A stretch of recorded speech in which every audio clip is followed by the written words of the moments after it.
ಸ್ವಾಗತ. ನಾನು ಸೌಮ್ಯ ಮುಳಲಿ, ನನ್ನ ಜೊತೆ ಇದ್ದಾರೆ ನಾನು ಪೃಥ್ವಿರಾಜ್ ಹಾರ್ನಳ್ಳಿ. ವೀಕ್ಷಕರೇ, ಬೆಂಗಳೂರಿನಲ್ಲಿ ನಡೆದಂತಹ ಗಲಭೆ ಹಿಂಸಾಚಾರ ಪ್ರಕರಣದ ನಂತರ ಎಸ್ಡಿಪಿಐ ಹಾಗೆ ಪಿಎಫ್ಐ ಸಂಘಟನೆಗಳನ್ನ ನಿಷೇಧಿಸಬೇಕು ಅನ್ನೋ ಕುರಿತಂತೆ ಸರ್ಕಾರ ಗಂಭೀರವಾದಂತಹ ಚಿಂತನೆಯನ್ನ ನಡೆಸಿದೆ. ಈ ಎಲ್ಲಾ ಸುದ್ದಿಗಳ ಜೊತೆಗೆ ಪ್ರವಾಹಕ್ಕೆ ಸಂಬಂಧಪಟ್ಟ ಹಾಗೆ ಕೊರೋನಾಗೆ ಸಂಬಂಧಪಟ್ಟ ಹಾಗೆ ಪ್ರಮುಖ ಸುದ್ದಿಗಳಿದೆ. ಒಂದೊಂದಾಗಿ ನೋಡ್ತಾ ಹೋಗೋಣ. ಎಸ್ಡಿಪಿಐ ಹಾಗೂ ಪಿಎಫ್ಐ ನಿಷೇಧಕ್ಕೆ ಸರ್ಕಾರ ಚಿಂತನೆ ನಡೆಸಿದೆ ಎನ್ನಲಾಗಿದೆ. ಈ ಬಗ್ಗೆ ಇವತ್ತು ಸಚಿವ ಆರ್ ಅಶೋಕ್ ಮಾಹಿತಿಯನ್ನ ನೀಡಿದ್ದಾರೆ. ಎಸ್ಡಿಪಿಐ ಪಿಎಫ್ಐ ನಿಷೇಧಕ್ಕೆ ಸಿಎಂ ಸೂಚನೆ ಕೊಡಬೇಕು. ಸಿಎಂ ಸೂಚನೆ ಕೊಟ್ಟ ತಕ್ಷಣ ಎಸ್ಡಿಪಿಐ ಪಿಎಫ್ಐ ಬ್ಯಾನ್ ಆಗುತ್ತೆ ಅಂತ ಸುದ್ದಿಗೋಷ್ಠಿಯಲ್ಲಿ ಆರ್ ಅಶೋಕ್ ಹೇಳಿದರು. ಎಸ್ಡಿಪಿಐನಿಂದ ಆಗಿರೋ ಎಲ್ಲಾ ಗಲಭೆಗಳ ಬಗ್ಗೆ ಎಲ್ಲಾ ದಾಖಲೆಗಳನ್ನು ಸಂಗ್ರಹಿಸಿದ್ದೇವೆ. ಈ ದಾಖಲೆಗಳನ್ನ ಕೇಂದ್ರ ಸರ್ಕಾರಕ್ಕೆ ಕಳುಹಿಸ್ತೇವೆ. ಇಂತಹ ಸಂಸ್ಥೆಗಳನ್ನ ಬ್ಯಾನ್ ಮಾಡಬೇಕು ಅಂತ ಒತ್ತಾಯ ಕೇಳಿಬಂದಿದೆ. ಸಿಎಂ ಸೂಚನೆ ಕೊಟ್ಟ ತಕ್ಷಣ ಎಸ್ಡಿಪಿಐ ಬ್ಯಾನ್ ಆಗುತ್ತೆ ಅಂತ ಅಶೋಕ್ ಹೇಳಿದ್ದಾರೆ. ಎಸ್ಡಿಪಿಐ ಅಶಾಂತಿಯನ್ನ ನಿರ್ಮಾಣ ಮಾಡೋ ಪ್ರಯತ್ನವನ್ನ ಬೆಂಗಳೂರಲ್ಲಿ ಮಾಡಿದ್ದಾರೆ. ಈಗಾಗಲೇ ಬಂಧನ ಆಗಿದ್ದಾರೆ. ಇವ್ರದ್ದು ಒಂದೇ ಅಂತಲ್ಲ, ಈ ಸಂಸ್ಥೆಯನ್ನ ಬ್ಯಾನ್ ಮಾಡಬೇಕು ಅನ್ನೋ ಒಂದು ತೀರ್ಮಾನವನ್ನ ಸನ್ಮಾನ್ಯ ಮುಖ್ಯಮಂತ್ರಿಗಳು ಸೂಚನೆ ಕೊಟ್ಟ ತಕ್ಷಣನೇ ಈಗಾಗಲೇ ಅದಕ್ಕೆ ಬೇಕಾದಂಥ ಎಲ್ಲ ಪ್ರಿಪರೇಷನ್ ಅನ್ನ ನಾವು ಮಾಡಿದ್ರಿ. ಈ ಎಲ್ಲ ದಾಖಲೆಗಳನ್ನು ಕಲೆಕ್ಟ್ ಮಾಡಿದ್ರಿ. ಇದನ್ನು ಕೇಂದ್ರ ಸರ್ಕಾರಕ್ಕೆ ಕಳಿಸಿ ಈ ಸಂಸ್ಥೆಯನ್ನು ಬ್ಯಾನ್ ಮಾಡಬೇಕು. ಡಿಜೆ ಹಳ್ಳಿ ಗಲಭೆ ಪ್ರಕರಣದಲ್ಲಿ ಎಸ್ಡಿಪಿಐ ಪಾತ್ರ ಬಹಳಷ್ಟಿದೆ. ಈ ಬಗ್ಗೆ ಸಾಕಷ್ಟು ಮಾಹಿತಿ ಹೊರಬರ್ತಾ ಇದೆ ಅಂತ ಸಚಿವ ಸುರೇಶ್ ಕುಮಾರ್ ಹೇಳಿದ್ದಾರೆ. ಎಸ್ಡಿಪಿಐ ಅನ್ನ ನಿಷೇಧ ಮಾಡಬೇಕು ಅನ್ನೋದು ಸರ್ವಸಮ್ಮತಿ ಇರುವಂತ ಬೇಡಿಕೆ. ಎಸ್ಡಿಪಿಐ ಮತ್ತು ಪಿಎಫ್ಐ ಸಂಘಟನೆ ನಿಷೇಧಕ್ಕೆ ನನ್ನ ಬೆಂಬಲ ಇದೆ. ಈ ಸಂಬಂಧ ಗೃಹ ಸಚಿವರು ಕೇಂದ್ರದೊಂದಿಗೆ ಸಮಾಲೋಚನೆಯನ್ನು ನಡೆಸಿ ಗಟ್ಟಿಯಾದಂತಹ ನಿಲುವನ್ನು ಪ್ರಕಟಿಸುತ್ತಾರೆ ಅಂತ ಹೇಳಿದ್ದಾರೆ. ಇನ್ನು ಯುಪಿ ಮಾದರಿಯ ಕಾನೂನು ರಾಜ್ಯದಲ್ಲೂ ಕೂಡ ಜಾರಿ ಮಾಡುವ ಬಗ್ಗೆ ಚಿಂತನೆ ನಡೀತಾ ಇದೆ. ಇದೇ ಮಾದರಿಯಲ್ಲಿ ಡಿಜೆ ಹಳ್ಳಿ ಗಲಭೆಯಲ್ಲಿ ಆಗಿರುವಂತಹ ನಷ್ಟವನ್ನ ಸಂಬಂಧಿಸಿದವರಿಂದ ಭರಿಸ್ತೇವೆ ಅಂತ ಹೇಳಿದರು. ಜನಕ್ಕೆ ಬೇಕಾಗಿರೋದು ಶಾಂತಿ, ನೆಮ್ಮದಿ, ಸೌಹಾರ್ದತೆ ಬೇಕು. ಅಂತ ಸಮಯದಲ್ಲಿ ಇವರು ಯಾವುದೋ ವಿಧಾನದಿಂದ ಅದನ್ನ ಕದಡೋ ಒಂದು ಪ್ರಯತ್ನ ಪಡ್ತಾರೆ. ಖಂಡಿತ ಎಸ್ಡಿಪಿಐ ಇರ್ಬೋದು, ಪಿಎಫ್ಐ ಇರ್ಬೋದು, ಈ ಸಂಘಟನೆಗಳನ್ನ ನಿಷೇಧ ಮಾಡಬೇಕು ಅಂತ ನಾನು ಕೂಡ ನನ್ನ ಒಂದು ಬಲವಾದ ಒಂದು ಅಭಿಪ್ರಾಯ. ಬೆಂಗಳೂರಿನ 3 ಏರಿಯಾಗಳಲ್ಲಿನ ಗಲಭೆ ಬಗ್ಗೆ ಶಾಸಕ ಅಖಂಡ ಶ್ರೀನಿವಾಸ್ ಮೂರ್ತಿ ಇವತ್ತು ಡಿಜೆ ಹಳ್ಳಿ ಪೊಲೀಸ್ ಠಾಣೆಯಲ್ಲಿ ದೂರನ್ನ ದಾಖಲಿಸಲು ಆಗಮಿಸಿದ್ರು. ಆದರೆ ದೂರಿನ ಪ್ರತಿ ಸರಿ ಇಲ್ಲವೆಂದು ಅಖಂಡ ಶ್ರೀನಿವಾಸ್ ಮೂರ್ತಿ ದೂರು ದಾಖಲಿಸದೆ ವಾಪಸ್ ಆಗಿದ್ದಾರೆ. ಠಾಣೆಯೊಳಗೆ ಡಿಸಿಪಿ ಜೊತೆ ಗಲಭೆ ಮತ್ತು ಹಾನಿ ಬಗ್ಗೆಯಷ್ಟೇ ಚರ್ಚೆ ನಡೆಸಿ ವಾಪಸ್ ಆದರೂ ಮತ್ತೊಮ್ಮೆ ದೂರಿನ ಪ್ರತಿ ಸಿದ್ಧಪಡಿಸಿ ಬರುವುದಾಗಿ ಅಖಂಡ ಶ್ರೀನಿವಾಸ್ ಮೂರ್ತಿ ವಾಪಸ್ ತೆರಳಿದ್ದಾರೆ. ಈ ವೇಳೆ ಮಾತನಾಡಿದ ಅಖಂಡ ಶ್ರೀನಿವಾಸ್ ಮೂರ್ತಿ, ಮನೆ ನಾಶದಿಂದ ಸುಮಾರು 3 ಕೋಟಿ ರೂಪಾಯಿ ಮೌಲ್ಯದಷ್ಟು ನಷ್ಟ ಆಗಿದೆ. ಆರೋಪಿ ನಮ್ಮ ಅಕ್ಕನ ಮಗ. ಅವರಿಗೂ ನಮಗೂ 10 ವರ್ಷಗಳಿಂದ ಯಾವುದೇ ಸಂಬಂಧ ಇಲ್ಲ. ಉನ್ನತ ತನಿಖೆ ನಡೆಸಿ ನ್ಯಾಯ ಕೊಡಿಸಬೇಕು ಅಂತ ಹೇಳಿದ್ದಾರೆ. ಯಾಕಂದ್ರೆ ನನ್ನ ಮನೆಯಲ್ಲಿ ಅಕಸ್ಮಾತ್ ಯಾರನ್ನ ಮಕ್ಕಳು ಏನಾದ್ರು ಹೆಚ್ಚು ಕಮ್ಮಿ ಆಗಿದ್ರೆ ಯಾರು ಬರ್ತಾ ಇದ್ರು ಹೊಣೆ? ಅದಕ್ಕೋಸ್ಕರ ನಾನು ಇವತ್ತು ಒಂದು ಕಂಪ್ಲೇಂಟ್ ಅನ್ನು ಲಾಂಚ್ ಮಾಡ್ತಾ ಇದ್ದೀನಿ ಪೊಲೀಸ್ ಇಲಾಖೆಯಲ್ಲಿ. ಹಾಗೂ ಪೊಲೀಸವರ ರಕ್ಷಣೆಯನ್ನು ನಮಗೆ ಕೊಡಬೇಕು. ಯಾಕಂದರೆ ಭದ್ರತೆ ಕೊಡಬೇಕಂತ ನಾನು ಅವರಲ್ಲಿ ಮನವಿ ಮಾಡ್ತಾ ಇದ್ದೀನಿ. ಹಾಗೂ ರಾಜ್ಯ ಸರ್ಕಾರದಲ್ಲೂ ಮನವಿ ಮಾಡ್ತಾ ಇದ್ದೀನಿ, ಭದ್ರತೆಯನ್ನು ಒದಗಿಸಬೇಕು ಅಂತ. ಬೆಂಗಳೂರು ಗಲಭೆಯ ಸಂಬಂಧ ಸಿಸಿಬಿ ಪೊಲೀಸರು ಫುಲ್ ಅಲರ್ಟ್ ಆಗಿದ್ದಾರೆ. ನಿನ್ನೆ ತಡರಾತ್ರಿ 12 ಗಂಟೆಯಿಂದ ಮುಂಜಾನೆ 4 ಗಂಟೆವರೆಗೂ ಕಾರ್ಯಾಚರಣೆಯನ್ನು ನಡೆಸಿ 60ಕ್ಕೂ ಹೆಚ್ಚು ಮಂದಿಯನ್ನು ಸಿಸಿಬಿ ಪೊಲೀಸರು ಬಂಧಿಸಿದ್ದಾರೆ. ಡಿಜೆ ಹಳ್ಳಿ ಗಲ್ಲಿಗಳಲ್ಲೂ ಕೂಡ ಹುಡುಕಾಟವನ್ನು ಮಾಡಿ ಆರೋಪಿಗಳನ್ನು ಅರೆಸ್ಟ್ ಮಾಡಲಾಗಿದೆ.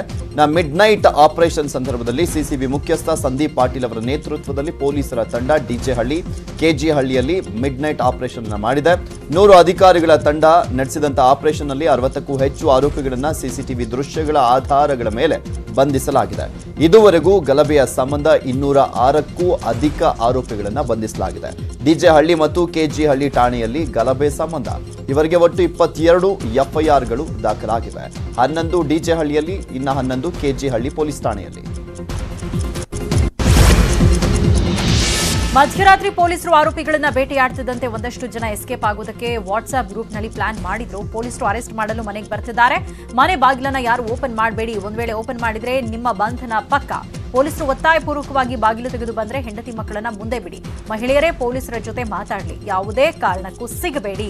ಮನೆಯಲ್ಲಿ ಆಗಿಲ್ಲ ಅಂದ್ರೆ ಬೇರೆಡೆ ಎಸ್ಕೇಪ್ ಆಗಿ ಅಂತ ವಾಟ್ಸ್ಆಪ್ ಮೆಸೇಜ್ ಮಾಡಿದ್ದಾರೆ. ಪೊಲೀಸ್ ಕಾರ್ಯಾಚರಣೆ ವೇಳೆ ಮಹಿಳೆಯರು ಮತ್ತು ಮಕ್ಕಳು ಅಡ್ಡಿ ಕೂಡ ಮಾಡಿದ್ದಾರೆ. ಈ ವೇಳೆ ಆರೋಪಿಗಳು ಓಡ್ ಹೋಗಲು ಯತ್ನಿಸಿದ್ದಾರೆ. ಆದರೆ ಪೊಲೀಸರು ಅಟ್ಟಾಡಿಸಿ ಹಿಡಿದಿದ್ದಾರೆ.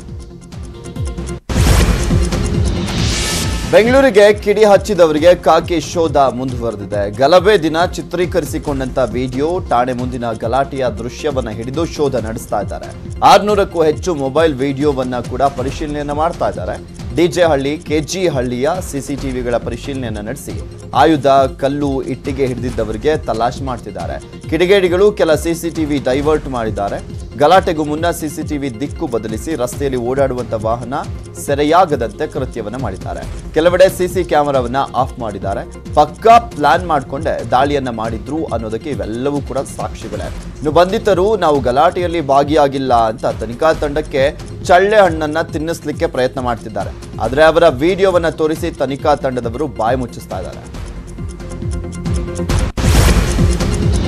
ಬೆಂಗಳೂರು ಗಲಭೆ ಸಂಬಂಧ 206 ಆರೋಪಿಗಳ ಬಂಧನವಾಗಿದ್ದು, ಅದರಲ್ಲಿ ನ್ಯಾಯಾಂಗ ಬಂಧನಕ್ಕೆ ಒಳಪಟ್ಟಿರುವ 81 ಆರೋಪಿಗಳನ್ನು ಬಳ್ಳಾರಿ ಜೈಲಿಗೆ ಶಿಫ್ಟ್ ಮಾಡಲಾಗಿದೆ. ಬೆಂಗಳೂರಿನಿಂದ ರಾತ್ರಿ 3 ಕೆಎಸ್ಆರ್ಟಿಸಿ ಬಸ್ಗಳಲ್ಲಿ ಆರೋಪಿಗಳನ್ನು ಬಳ್ಳಾರಿಗೆ ಕರೆತರಲಾಯಿತು.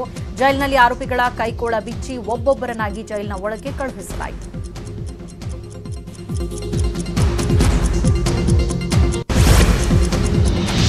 ಬೆಂಗಳೂರು ಗಲಭೆ ಸಂಬಂಧ ಬಂಧಿತರಾದವರಲ್ಲಿ ಎಸ್ಡಿಪಿಐ ಕಾರ್ಯಕರ್ತರೇ ಹೆಚ್ಚಿನ ಸಂಖ್ಯೆಯಲ್ಲಿದ್ದಾರೆ. ಸಿಸಿಬಿ ಬಂಧಿಸಿರುವಂತಹ ಒಟ್ಟು 206 ಮಂದಿ ಆರೋಪಿಗಳಲ್ಲಿ 90% ಅಂದ್ರೆ ಸುಮಾರು 180ಕ್ಕೂ ಹೆಚ್ಚು ಮಂದಿ ಎಸ್ಡಿಪಿಐನ ಕಾರ್ಯಕರ್ತರಾಗಿದ್ದಾರೆ.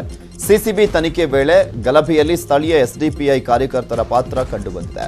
ಬಂಧಿತರ ಮೊಬೈಲ್ಗಳಲ್ಲಿ ಎಸ್ಡಿಪಿಐ ಪಕ್ಷ ಹಾಗೂ ಗಲಭೆಗೆ ಸಂಬಂಧಪಟ್ಟಂತೆ ಮಾಹಿತಿಗಳು ಸಿಕ್ಕಿವೆ ಅಂತ ನ್ಯೂಸ್ 18 ಕನ್ನಡಕ್ಕೆ ಪೊಲೀಸ್ ಉನ್ನತ ಮೂಲಗಳಿಂದ ಮಾಹಿತಿ ಲಭ್ಯವಾಗಿದೆ. ಡಿಜೆಹಳ್ಳಿ ಪೊಲೀಸ್ ಠಾಣೆ ಬಳಿ ಅಷ್ಟೂ ಜನ ಸೇರಲು ಕಾರಣ ಎಸ್ಡಿಪಿಐ ಮುಖಂಡ ಮುಜಾಮಿಲ್ ಪಾಷಾ ಅನ್ನೋದು ತನಿಖೆಯಲ್ಲಿ ಗೊತ್ತಾಗಿದೆ. ಈತ ತನ್ನ ವಾಟ್ಸ್ಆಪ್ನಲ್ಲಿ 7 ಗ್ರೂಪ್ಗಳಿಗೆ ಮೆಸೇಜ್ ಕಳುಹಿಸಿದ. ಈ ಸಂಬಂಧ ಎಸ್ಡಿಪಿಐ ಮುಖಂಡನ ಮೊಬೈಲ್ನಲ್ಲಿ ಸಾಕ್ಷ್ಯ ಸಿಕ್ಕಿದೆ. ಮುಜಾಮಿಲ್ ವಾಟ್ಸ್ಆಪ್ ಗ್ರೂಪ್ನಲ್ಲಿ 150 ಸದಸ್ಯರಿದ್ದು ಒಂದೆಡೆ ಬನ್ನಿ ಅಂದಾಗ ಅವರೆಲ್ಲ ಓಕೆ ಅಂತ ಮೆಸೇಜ್ ಹಾಕಿದ್ರು. ಎಲ್ಲರೂ ಡಿಜೆಹಳ್ಳಿ ಸ್ಟೇಷನ್ ಬಳಿ ಸೇರಿ ಅನ್ನೋ ಮೆಸೇಜ್ ಕಳುಹಿಸಿದ್ದ 10 ನಿಮಿಷದಲ್ಲಿ ಜನ ಸೇರಿದ್ರು. ತಾವು ಪೊಲೀಸ್ ಠಾಣೆ ಬಳಿ ಬಂದ ವಿಡಿಯೋವನ್ನ ಗ್ರೂಪ್ಗೆ ಅಪ್ಲೋಡ್ ಮಾಡಿದ್ರು. ಈಗ ಸಿಸಿಬಿಯಿಂದ ಬಂಧಿತರ ಮೊಬೈಲ್ ಪರಿಶೀಲನೆ ನಡೀತಾ ಇದೆ. ಮುಜಾಮಿಲ್ ಪಾಷಾ ಬಿಟ್ಟು ಬಂಧಿತರ ಎಲ್ಲರೂ ಮೆಸೇಜ್ ಡಿಲೀಟ್ ಮಾಡಿದ್ದಾರೆ ಅಂತ ಸಿಸಿಬಿಯವರು ಮಾಹಿತಿಯನ್ನ ನೀಡಿದ್ದಾರೆ. ಇವರ ಮೊಬೈಲ್ಗಳನ್ನ ಎಫ್ಎಸ್ಎಲ್ಗೆ ಕಳುಹಿಸಲು ಪೊಲೀಸರು ತೀರ್ಮಾನ ಮಾಡಿದ್ದಾರೆ. ಕೆಜಿ ಹಳ್ಳಿ ಗಲಭೆಯ ಸಂಬಂಧ ಕೆಜಿ ಹಳ್ಳಿ ಕಾರ್ಪೊರೇಟರ್ ಪತಿ ಕಲೀಂ ಪಾಷನನ್ನ ಅರೆಸ್ಟ್ ಮಾಡಲಾಗಿದೆ. ಈತ ಗಲಭೆ ನಡೆಯುವಂತ ಗಲಾಟೆಗೂ ಮೊದಲೇ ಪೊಲೀಸ್ ಠಾಣೆ ಮುಂದೆ ಬಂದಿದ್ದ. ಠಾಣೆ ಮುಂದೆ ಎಲ್ಲರನ್ನೂ ಕೂಡ ಪ್ರಚೋದನೆಯನ್ನ ಮಾಡಿದ್ದ ಇವನು. ನಮ್ಮ ಗಲಾಟೆ ಹೇಗಿರಬೇಕು ಅಂದ್ರೆ ಎಲ್ಲರ ನೆನಪಿನಲ್ಲಿ ಇರಬೇಕು ಅಂತ ಪ್ರಚೋದಿಸಿದ್ನಂತೆ ಇವನು. ನಾನು ಹೆಚ್ಚು ಹೊತ್ತು ಇರೋಕ್ಕಾಗಲ್ಲ ಅಂತ ಗಲಾಟೆ ಶುರುವಾಗ್ತಿದ್ದಂತೆ ಠಾಣೆ ಬಳಿಯಿಂದ ಎಸ್ಕೇಪ್ ಆಗಿದ್ದ ಅನ್ನೋ ಆರೋಪ ಇದೆ. ಕೆಜಿ ಹಳ್ಳಿ ಬಿಬಿಎಂಪಿ ಪಾಲಿಕೆ ಸದಸ್ಯೆ ಇರ್ಷಾದ್ ಬೇಗಂ ಪತಿ ಕಲೀಂ ಪಾಷಾ ಗಲಾಟೆ ಬಳಿಕ ಮತ್ತೆ ಠಾಣೆ ಬಳಿ ಬಂದು ಪೊಲೀಸರಿಗೆ ಸಹಕರಿಸುವಂತೆ ನಟನೆ ಬೇರೆ ಮಾಡಿದ್ದ. ಕಲೀಂ ಬಂಧನದಿಂದ ಕಾಂಗ್ರೆಸ್ ಮುಖವಾಡ ಕಳಚಿದೆ ಅಂತ ವೈದ್ಯಕೀಯ ಶಿಕ್ಷಣ ಸಚಿವ ಸುಧಾಕರ್ ಟ್ವೀಟ್ ಮೂಲಕ ಕಿಡಿಕಾರಿದ್ದಾರೆ. ಕಾಂಗ್ರೆಸ್ಗೆ ಈಗಲಾದರೂ ಸತ್ಯದ ಅರಿವಾಯಿತೆ ಅಂತ ಪ್ರಶ್ನೆ ಮಾಡಿದ್ದಾರೆ. ಕಾಂಗ್ರೆಸ್ ಮುಖಂಡ ಫೈರೋಜ್ ಅನ್ನ ಕೂಡ ಡಿಜೆಹಳ್ಳಿ ಗಲಭೆಗೆ ಸಂಚು ಮಾಡಿರುವುದು ಬೆಳಕಿಗೆ ಬಂದಿದೆ. ಈತ ನೇರವಾಗಿ ಗಲಭೆಯಲ್ಲಿ ಭಾಗವಹಿಸದಿದ್ರು ವಾಟ್ಸ್ಆಪ್ ಕಾಲ್ ಮೂಲಕ ಎಲ್ಲರಿಗೂ ಪ್ರಚೋದನೆ ನೀಡಿದ ಅಂತ ತನಿಖೆಯಲ್ಲಿ ಗೊತ್ತಾಗ್ತಾ ಇದೆ. ಕಾಂಗ್ರೆಸ್ ಪಕ್ಷದಲ್ಲಿ ಸಕ್ರಿಯನಾಗಿದ್ದ ಆರೋಪಿ ಫೈರೋಜ್ ಮನೆಯಲ್ಲಿ ಕುಳಿತುಕೊಂಡು ವಾಟ್ಸ್ಆಪ್ ಮೂಲಕ ಗಲಭೆಗೆ ರೂಪುರೇಷೆ ಸಿದ್ಧಪಡಿಸಿದ ಎನ್ನಲಾಗ್ತಾ ಇದೆ. ಮುಜಾಹಿದ್ ಪಾಷಾ ಬಂಧನದ ವೇಳೆ ಫೈರೋಜ್ ವಾಟ್ಸ್ಆಪ್ ಕಾಲ್ ಮಾಡಿದ್ದ. ಈ ಕರೆಯ ಆಧಾರದಲ್ಲಿ ಡೀಟೇಲ್ಸ್ ಚೆಕ್ ಮಾಡಿದಾಗ ಸಾಕಷ್ಟು ಮಂದಿಗೆ ಕರೆ ಮಾಡಿರುವುದು ಬೆಳಕಿಗೆ ಬಂದಿದೆ. ಹೀಗೆ ವಾಟ್ಸ್ಆಪ್ ಮೂಲಕ ಸಂಚು ಮಾಡಿ ಪ್ರಚೋದನೆ ಕೊಟ್ಟು ಗಲಭೆಗೆ ಪ್ಲಾನ್ ಮಾಡಿರೋ ಆರೋಪ ಈತನ ಮೇಲಿದೆ. ಈತ ಕಾಂಗ್ರೆಸ್ನ ರಾಷ್ಟ್ರೀಯ ನಾಯಕರು, ರಾಜ್ಯ ನಾಯಕರ ಜೊತೆ ಗುರುತಿಸಿಕೊಂಡಿದ್ದ. ಅಷ್ಟೇ ಕೊರೋನಾ ವಾರಿಯರ್ಸ್ ಆಗಿ ಸಿವಿಲ್ ಡಿಫೆನ್ಸ್ ನಲ್ಲೂ ಆಕ್ಟಿವ್ ಆಗಿದ್ದ.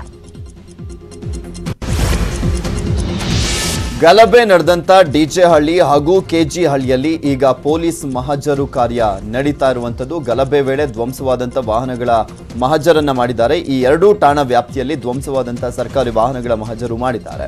ಅದೇ ಕಾರು, ಬೈಕು ಯಾವ್ಯಾವ ದಿಕ್ಕಿನಲ್ಲಿದೆ, ಏನೇನು ಹಾನಿಯಾಗಿದೆ, ಯಾವ ರೀತಿ ಧ್ವಂಸ ಮಾಡಿದ್ದಾರೆ, ಅಕ್ಕಪಕ್ಕದಲ್ಲಿ ಏನೇನು ಹಾನಿಯಾಗಿದೆ ಎಂಬುದರ ಬಗ್ಗೆಯೂ ಕೂಡ ಮಹಜರನ್ನ ಮಾಡಿದ್ದಾರೆ. ಗಲಭೆ ಪೀಡಿತ ಬೆಂಗಳೂರಿನ 3 ಪ್ರದೇಶದಲ್ಲಿ ಇಂದು ಶುಕ್ರವಾರದ ಸಾಮೂಹಿಕ ನಮಾಜ್ಗೆ ಅವಕಾಶ ಇರಲಿಲ್ಲ. ಯಾವುದೇ ಕಾರಣಕ್ಕೂ ನಮಾಜ್ ನೆಪ ಮಾಡಿಕೊಂಡು ಮಸೀದಿಗೆ ಬರುವಂತಿಲ್ಲ. ಕೇವಲ ಮೌಲ್ವಿಗೆ ಮಾತ್ರ ಮಸೀದಿಗೆ ಅವಕಾಶ ಇದೆ. ಉಳಿದವರು ಮನೆಯಲ್ಲಿ ನಮಾಜ್ ಮಾಡಲು ಪೊಲೀಸರು ಸೂಚನೆಯನ್ನು ಕೊಟ್ಟಿದ್ರು. 144 ಸೆಕ್ಷನ್ ಜಾರಿಯಲ್ಲಿರುವುದರಿಂದ ಈ ಕಟ್ಟುನಿಟ್ಟಿನ ಕ್ರಮ ತೆಗೆದುಕೊಳ್ಳಲಾಗಿದೆ. ಇನ್ನು ಡಿಜೆ ಹಳ್ಳಿಯಲ್ಲಿ ಕರ್ತವ್ಯಕ್ಕೆ ನಿಯೋಜನೆಗೊಂಡಿರುವ ಪೊಲೀಸರಿಗೆ ಡಿಸಿಪಿ ಶರಣಪ್ಪ ಧೈರ್ಯ ತುಂಬಿದ್ರು. ಅಲ್ಲದೆ ಅನವಶ್ಯಕವಾಗಿ ಲಾಠಿ ಬೀಸಬೇಡಿ, ಒಂದು ವೇಳೆ ಕಾನೂನು ಉಲ್ಲಂಘಿಸಿದ್ರೆ ಮುಲಾಜಿಲ್ಲದೆ ಕ್ರಮ ಕೈಗೊಳ್ಳಿ ಅಂತ ಸೂಚನೆ ಕೊಟ್ಟರು. ಇವತ್ತು ಫ್ರೈಡೇ ಪ್ರೇಯರ್ಸ್ ಇಲ್ಲಿ 144 ಇದೆ. ಸ್ಥಳೀಯ ಮುಖಂಡರು ಮತ್ತು ಮೌಲಾನಾ ಅವರು ಎಲ್ಲರೂ ಅವರಿಗೆ ಮನವಿ ಮಾಡ್ಕೊಂಡಿದ್ದಾರೆ, ಇಲ್ಲಿ ಯಾವುದೇ ರೀತಿ ಸಾಮೂಹಿಕ ಪ್ರಾರ್ಥನೆ ಇಲ್ಲ ಅಂತ. ಅದನ್ನು ನಾವು ಅವರಿಗೆ ಯಾರೇ ಸೇರ್ಲಿಕ್ಕೆ ಬಂದರೆ ಅವರಿಗೆ ಕನ್ವಿನ್ಸ್ ಮಾಡಿ ಕಳಿಸ್ಬೇಕು. ಅನಾವಶ್ಯಕ ಲಾಠಿ ಬೀಸೋ ಅವಶ್ಯಕತೆ ಇಲ್ಲ. ಅನ್ಲಾಫುಲ್ ಇದ್ದರೆ ಡೆಫಿನೆಟ್ ಆಗಿ ಅರ್ಥ ಆಯ್ತಲ್ಲ, ಯಾರಿಗೂ ಇಲ್ಲಿ ಕಾನೂನು ಕೈಗೆತ್ತಿಕೊಳ್ಳಿಕ್ಕೆ ಅವಕಾಶ ಇಲ್ಲ. ಅದು ಆಲ್ರೆಡಿ ನಾವು ಕ್ಲಿಯರ್ ಮಾಡಿದ್ದೀವಿ. ಅಂಥ ಪರಿಸ್ಥಿತಿ ಈಗ ಬರಲಿಕ್ಕೆ ಅವಕಾಶ ಇಲ್ಲ. ಒಂದು ವೇಳೆ ಬಂದರೆ ಹಿರಿಯ ಅಧಿಕಾರಿಗಳನ್ನು ತೊಗೊಂಡ್ಬನ್ನಿ, ಏನು ಯಾವ ರೀತಿ ನಾವು ಕ್ರಮ ಕೈಗೊಳ್ಳಬೇಕು ತಗೊಳ್ತೀವಿ. ಅರ್ಥ ಆಯ್ತಾ? ಸ್ವಯಂ ಪ್ರೇರಿತವಾಗಿ ಯಾವುದೇ ಮಾಡೋದು ಬೇಡ. ಗಲಭೆಕೋರರ ಕೆಂಗಣ್ಣಿಗೆ ಗುರಿಯಾಗಿದ್ದಂತ ಡಿಜೆ ಹಳ್ಳಿ ಪೊಲೀಸ್ ಠಾಣೆಯನ್ನ ಸ್ವಚ್ಛ ಮಾಡಲಾಗಿದೆ. ಕಿಡಿಗೇಡಿಗಳಿಂದ ಧ್ವಂಸಗೊಂಡಿದ್ದಂತ ಪೊಲೀಸ್ ಠಾಣೆಯನ್ನ ಪೌರ ಕಾರ್ಮಿಕರು ಸ್ವಚ್ಛಗೊಳಿಸಿದ್ದಾರೆ. ಆಗಸ್ಟ್ 11ರ ರಾತ್ರಿ ಠಾಣೆಯ ಆವರಣಕ್ಕೆ ನುಗ್ಗಿದ್ದಂತ ಉದ್ರಿಕ್ತರು ಠಾಣೆಯನ್ನ ಧ್ವಂಸಗೊಳಿಸಿದ್ರು. ಇದರಿಂದ ಠಾಣೆ ಮುಂಭಾಗ ಹೂಕುಂಡಗಳು ಚಲ್ಲಾಪಿಲ್ಲಿಯಾಗಿ ಬಿದ್ದಿದ್ವು. ಠಾಣೆ ಕಿಟಕಿ ಗಾಜುಗಳು ಒಡೆದು ಹೋಗಿವೆ. ವಾಹನಗಳ ಅವಶೇಷಗಳು ಕೂಡ ಇತ್ತು. ಇವುಗಳನ್ನೆಲ್ಲ ತೆರವು ಮಾಡಿದ್ದಾರೆ. ತನಿಖಾ ದೃಷ್ಟಿಯಿಂದ ಕಳೆದ 2 ದಿನಗಳಿಂದ ಠಾಣೆ ಸ್ವಚ್ಛಗೊಳಿಸಿರಲಿಲ್ಲ. ನಿನ್ನೆ ಠಾಣೆಯಲ್ಲಿ FSL ಮತ್ತು ಬಾಂಬ್ ನಿಷ್ಕ್ರಿಯ ದಳ ಮಹಜರನ್ನು ನಡೆಸಿತ್ತು. ಸೊ ಹೀಗಾಗಿ ಹಾಗೆ ಬಿಡಲಾಗಿತ್ತು. ಅಲ್ಲಿ ಇಂದು BBMP ಪೌರ ಕಾರ್ಮಿಕರು ಠಾಣೆಯನ್ನ ಕ್ಲೀನ್ ಮಾಡಿದ್ದಾರೆ. ಗಲಭೆ ಬಳಿಕ 2 ದಿನದಿಂದ ಬೂದಿ ಮುಚ್ಚಿದ ಕೆಂಡದಂತಿದ್ದ ಡಿಜೆ ಹಳ್ಳಿಯ ಪರಿಸ್ಥಿತಿ ಸಹಜ ಸ್ಥಿತಿಗೆ ಮರಳುತ್ತಾ ಇದೆ. ಆದರೆ ಜನ ಭಯದಲ್ಲೇ ಇದ್ದಾರೆ. 2 ದಿನದಿಂದ ಹೊರ ಬರದಿದ್ದ ಜನ ಇಂದು ಆತಂಕದಲ್ಲಿ ಅಗತ್ಯ ವಸ್ತುಗಳನ್ನು ಕೊಳ್ಳೋದಕ್ಕೆ ಹೊರ ಬಂದರು. ಅಲ್ಲದೆ ಕೆಲಸದ ನಿಮಿತ್ತ ಸಾರ್ವಜನಿಕರ ಓಡಾಟ ಶುರುವಾಗಿದೆ. ರಸ್ತೆಗಳಲ್ಲಿ ವಾಹನಗಳ ಓಡಾಟ ಇದ್ದು ಜನ ದಿನನಿತ್ಯದ ಚಟುವಟಿಕೆಗಳಲ್ಲಿ ತೊಡಕೊಂಡಿದ್ದಾರೆ. ಅಗತ್ಯ ವಸ್ತುಗಳ ಅಂಗಡಿ ಮುಂಗಟ್ಟುಗಳು ಓಪನ್ ಆಗಿವೆ. ಇನ್ನು ಕಳೆದ 2 ದಿನದಿಂದ ಇದ್ದಷ್ಟೇ ಪೊಲೀಸ್ ಭದ್ರತೆಯನ್ನು ಮುಂದುವರಿಸಲಾಗಿದೆ.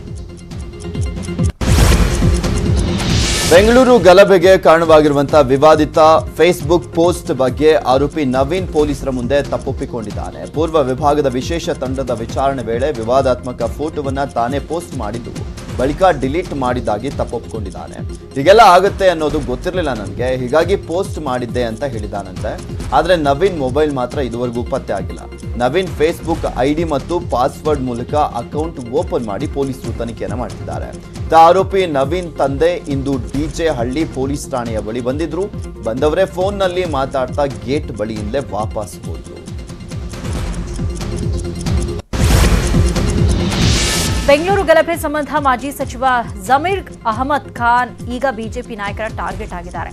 ಗಲಭೆ ಬಳಸಿಕೊಂಡು ಮುಸಲ್ಮಾನರ ನಾಯಕ ಆಗಲು ಕಾಂಪಿಟೇಷನ್ ಮಾಡ್ತಾ ಇರೋ ಜಮೀರ್ ಅಹಮದ್ ಒಬ್ಬ ರಾಷ್ಟ್ರದ್ರೋಹಿ ಅಂತ ಸಚಿವ KS ಈಶ್ವರಪ್ಪ ಆಕ್ರೋಶವನ್ನು ವ್ಯಕ್ತಪಡಿಸಿದ್ದಾರೆ. ಕಾಂಗ್ರೆಸ್ನವರಿಗೆ ಮತಾಂಧ ಮುಸಲ್ಮಾನರ ಬಗ್ಗೆ ಒಲವು ಆಸಕ್ತಿ ಹೆಚ್ಚಾಗಿದೆ ಅಂತ ಸಿದ್ದರಾಮಯ್ಯ ಹಾಗೂ DKಶಿ ಮೇಲೂ ಹರಿಹಾಯ್ದರು. ಇನ್ನು ಪಾದರಾಯನಪುರದ ವಿಚಾರದಲ್ಲಿ ಜೈಲಿಗೆ ಹೋಗಿ ಬಂದವರನ್ನ ಮಾಲೆ ಹಾಕಿ ಸ್ವಾಗತಿಸಿದ ಜಮೀರ್ ಬೆಂಕಿ ಬಿದ್ದ ಮನೆಗೆ ಹೋಗಿ ಸಾಂತ್ವನ ಹೇಳಿಲ್ಲ ಅಂತ ಮಾಜಿ ಸಚಿವ H. ವಿಶ್ವನಾಥ್ ಕೂಡ ಕಿಡಿಕಾರಿದ್ದಾರೆ. ಕಾಂಗ್ರೆಸ್ನ ಬಣ ಒಳ ರಾಜಕಾರಣ ಬೆಂಗಳೂರು ಗಲಭೆಗೆ ಕಾರಣ ಅಂತ ಸಚಿವ CT ರವಿ ಹೊಸ ಬಾಂಬ್ ಸಿಡಿಸಿದ್ದಾರೆ. CAA ಹೋರಾಟ, ರಾಮ ಮಂದಿರ ತೀರ್ಪು ವೇಳೆಯೂ ಕೂಡ ಈ ರೀತಿ ಕೃತ್ಯಕ್ಕೆ SDPI ಸಂಚನ್ನು ರೂಪಿಸಿತ್ತು.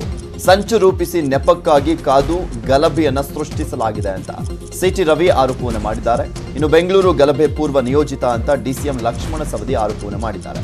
ದುರಾಜಕೀಯ ಲಾಭಕ್ಕಾಗಿ ನಡೆದಿರುವಂತಹ ಘಟನೆ. ನವೀನ್ ಅನ್ನೋ ವ್ಯಕ್ತಿ ಕಟ್ಟ ಕಾಂಗ್ರೆಸ್ ಬೆಂಬಲಿಗ ಅಂತ ಹೇಳಿದ್ದಾರೆ.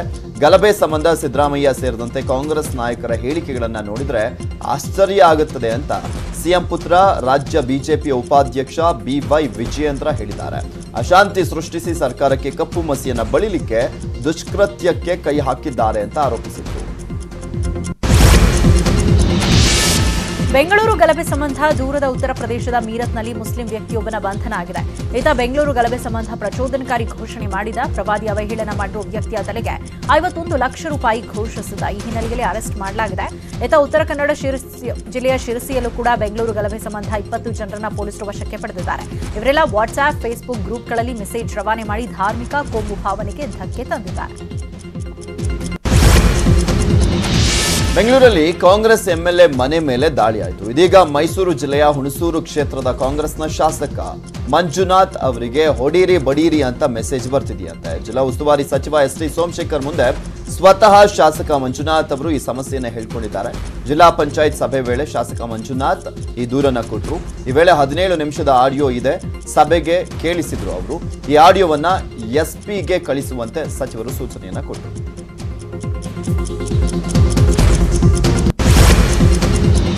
ಇನ್ನುಳಿದ ಪ್ರಮುಖ ಸುದ್ದಿಗಳನ್ನು ನೋಡೋಣ ಚಿಕ್ಕ ಬ್ರೇಕ್ನ ನಂತರ.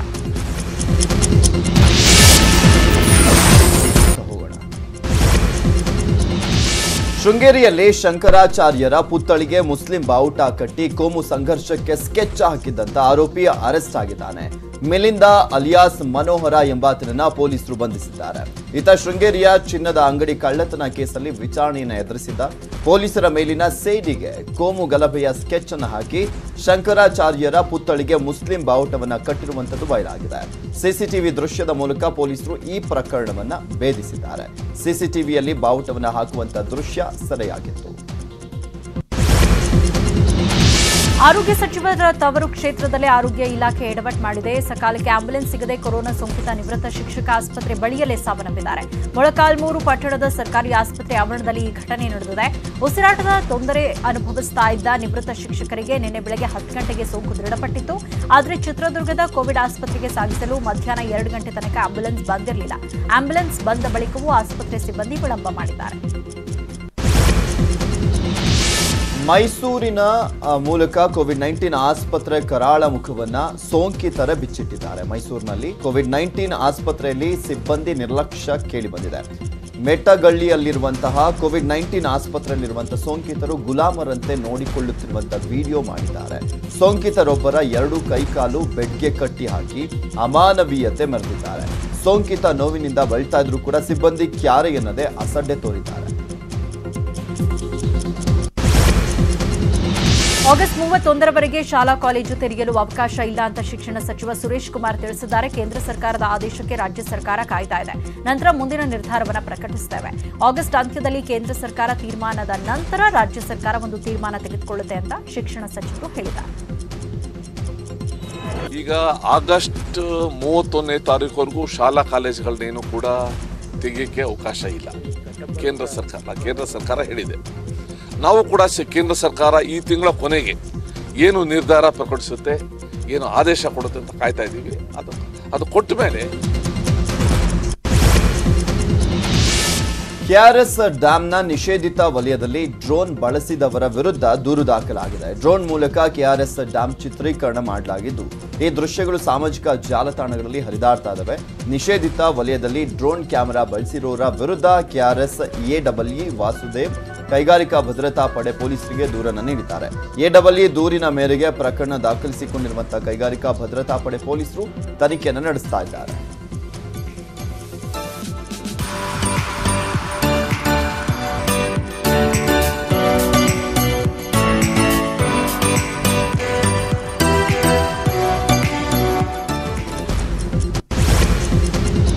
ಇನ್ನುಳಿದ 5 ಪ್ರಮುಖ ಸುದ್ದಿ ನೋಡೋಣ ಚಿಕ್ಕ ಬ್ರೇಕ್ನ ನಂತರ. Welcome back. ಉಳಿದ ಪ್ರಮುಖ 5 ಸುದ್ದಿಗಳನ್ನು ಒಂದೊಂದಾಗಿ ನೋಡ್ತಾ ಹೋಗೋಣ. ಕ್ವಾರಂಟೈನ್ ಆದ ಬಳಿಕ ಮುಖ್ಯಮಂತ್ರಿಗಳಾಗಿರುವಂತಹ ಬಿಎಸ್ ಯಡಿಯೂರಪ್ಪನವರು ಇಂದು ಮೊದಲ ಕಾರ್ಯಕ್ರಮದಲ್ಲಿ ಭಾಗಿಯಾಗಿದ್ದರು. ಬಿಜೆಪಿ ಜಿಲ್ಲಾ ಕಾರ್ಯಾಲಯ ಭವನ ನಿರ್ಮಾಣ ಶಿಲಾನ್ಯಾಸ ಕಾರ್ಯಕ್ರಮದಲ್ಲಿ ವಿಡಿಯೋ ಕಾನ್ಫರೆನ್ಸ್ ಮೂಲಕ ಪಾಲ್ಗೊಂಡರು. ರಾಜ್ಯದ 8 ಜಿಲ್ಲೆಗಳ ಭವನ ನಿರ್ಮಾಣ ಶಿಲಾನ್ಯಾಸವನ್ನು ಬಿಜೆಪಿ ರಾಷ್ಟ್ರೀಯ ಅಧ್ಯಕ್ಷ ಜೆಪಿ ನಡ್ಡಾ ದೆಹಲಿಯಿಂದ ವಿಡಿಯೋ ಕಾನ್ಫರೆನ್ಸ್ ಮೂಲಕವೇ ಮಾಡಿದ್ದಾರೆ. ಈ ವೇಳೆ ಮುಖ್ಯಮಂತ್ರಿಗಳಾಗಿರುವಂತಹ ಯಡಿಯೂರಪ್ಪನವರು ಕೂಡ ಭಾಷಣವನ್ನು ಮಾಡಿದ್ರು. ಇವತ್ತು ನಮಗೆಲ್ಲ ಪ್ರೇರಣಾದಾಯಕ ದಿನವಾಗಿದೆ. ಜನರ ಅಹವಾಲು ಸ್ವೀಕರಿಸಿ ಸಮಸ್ಯೆಗಳನ್ನು ಬಗೆಹರಿಸಲಿಕ್ಕೆ ಭವನಗಳು ನೆರವಾಗುತ್ತವೆ ಅಂತ ಹೇಳಿದರು. 8 ದಿನದ ಬಳಿಕ ಕೊಡಗಿನ ತಲಕಾವೇರಿಯಲ್ಲಿ ಪೂಜೆ ಪುನರಾರಂಭ ಆಗಿದೆ. ತಲಕಾವೇರಿಯ ಗಜಗಿರಿ ಬೆಟ್ಟ ಕುಸಿದಿದ್ದು ಪ್ರಧಾನ ಅರ್ಚಕ ನಾರಾಯಣ್ ಆಚಾರ್ ಮೃತಪಟ್ಟಿದ್ದರಿಂದ ಇತಿಹಾಸದಲ್ಲೇ ಮೊದಲ ಬಾರಿಗೆ ಕಳೆದ 8 ದಿನಗಳಿಂದ ಪೂಜಾ ಕೈಂಕರ್ಯ ಸಂಪೂರ್ಣ ಸ್ಥಗಿತಗೊಂಡಿತ್ತು. ನಿನ್ನೆಯಷ್ಟೇ ದೇವಾಲಯದ ಆವರಣ ಶುದ್ಧಿಗೊಳಿಸಲಾಗಿತ್ತು. ಇಂದು ತೀರ್ಥ ಕುಂಡಿಕೆಯಿಂದ ತೀರ್ಥ ತಂದು ಪೂಜೆ ಮಾಡಲಾಗಿದೆ. ಪದ್ಮನಾಭ ತಂತ್ರಿ ನೇತೃತ್ವದಲ್ಲಿ 8 ದಿನಗಳ ಬಳಿಕ ಪೂಜಾ ಕೈಂಕರ್ಯ ಆರಂಭ ಆಗಿದೆ. ಗದಗದಲ್ಲಿ ಹೆಚ್ಚಿನ ಬೆಲೆಗೆ ಯೂರಿಯಾ ಗೊಬ್ಬರ ಮಾರಾಟ ಮಾಡ್ತಾ ಇದ್ದಂತ ಶಾಪ್ ಸೀಸ್ ಆಗಿದೆ. ಗದಗ ತಾಲೂಕಿನ ಅಂತೂರು ಬೆಂತೂರು ಗ್ರಾಮದ ಶ್ರೀ ಆಗ್ರೋ ಕೇಂದ್ರ ಕೃಷಿ ಪರಿಕರ ಮಾರಾಟ ಮಳಿಗೆಯಲ್ಲಿ ಯೂರಿಯಾ ಗೊಬ್ಬರ ಹೆಚ್ಚಿನ ಬೆಲೆ ಮಾರಾಟ ಮಾಡ್ತಾ ಇದ್ದ ಬಗ್ಗೆ ದೂರು ಕೇಳಿ ಬಂದಿತ್ತು. ಹೀಗಾಗಿ ಅಧಿಕಾರಿಗಳು ಮಳಿಗೆಯ ಪರವಾನಗಿಯನ್ನು ರದ್ದುಗೊಳಿಸಿದ್ದಾರೆ. 74ನೇ ಸ್ವಾತಂತ್ರ್ಯ ದಿನಾಚರಣೆಗೆ ದೆಹಲಿಯಲ್ಲಿ ಸಕಲ ಸಿದ್ಧತೆಗಳು ನಡೀತಾ ಇದೆ. ಕೆಂಪುಕೋಟೆಯಲ್ಲಿ ನಡೀತಾ ಇರುವ ಸ್ವಾತಂತ್ರ್ಯ ದಿನಾಚರಣೆ ಕಾರ್ಯಕ್ರಮಕ್ಕೆ ಅಂತಿಮ ಹಂತದ ಸಿದ್ಧತೆ ನಡೀತಾ ಇದೆ. ಕೊರೋನಾ ಕಾಟ ಹಿನ್ನೆಲೆಯಲ್ಲಿ ಈ ಬಾರಿ ಹೆಚ್ಚಿನ ಜನಸಂದಣಿ ಇಲ್ಲದೆಯೇ ಕಾರ್ಯಕ್ರಮ ಆಯೋಜನೆಗೆ ನಿರ್ಧರಿಸಲಾಗಿದೆ. ಈ ಬಾರಿ ತಮ್ಮ ಜೀವದ ಹಂಗು ತೊರೆದು ಇತರರ ಪ್ರಾಣ ಕಾಪಾಡ್ತಾ ಇರುವ ಕೊರೋನಾ ವಾರಿಯರ್ಸ್ಗೆ ವಿಶೇಷ ಆಹ್ವಾನ ನೀಡಲಾಗಿದೆ. ನಾಳೆ ಕೆಂಪುಕೋಟೆಯಲ್ಲಿ ಪ್ರಧಾನಿ ಮೋದಿಯ ಭಾಷಣಕ್ಕೆ ಕೇವಲ 120 ಗಣ್ಯರಿಗಷ್ಟೇ ಅವಕಾಶ ಮಾಡಿಕೊಡಲಾಗಿದೆ.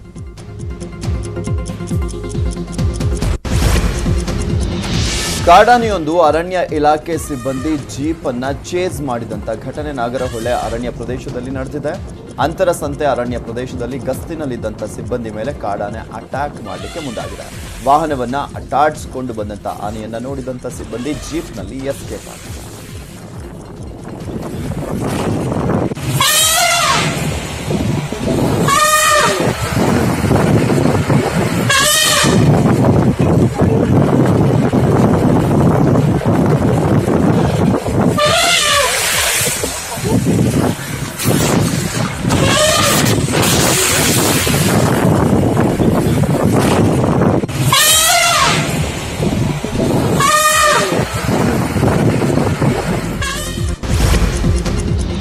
ಇದಿಷ್ಟು ಸದ್ಯದ ನ್ಯೂಸ್ ಅಪ್ಡೇಟ್ಸ್. ನೋಡ್ತಾ ಇರಿ ನ್ಯೂಸ್ 18 ಕನ್ನಡ.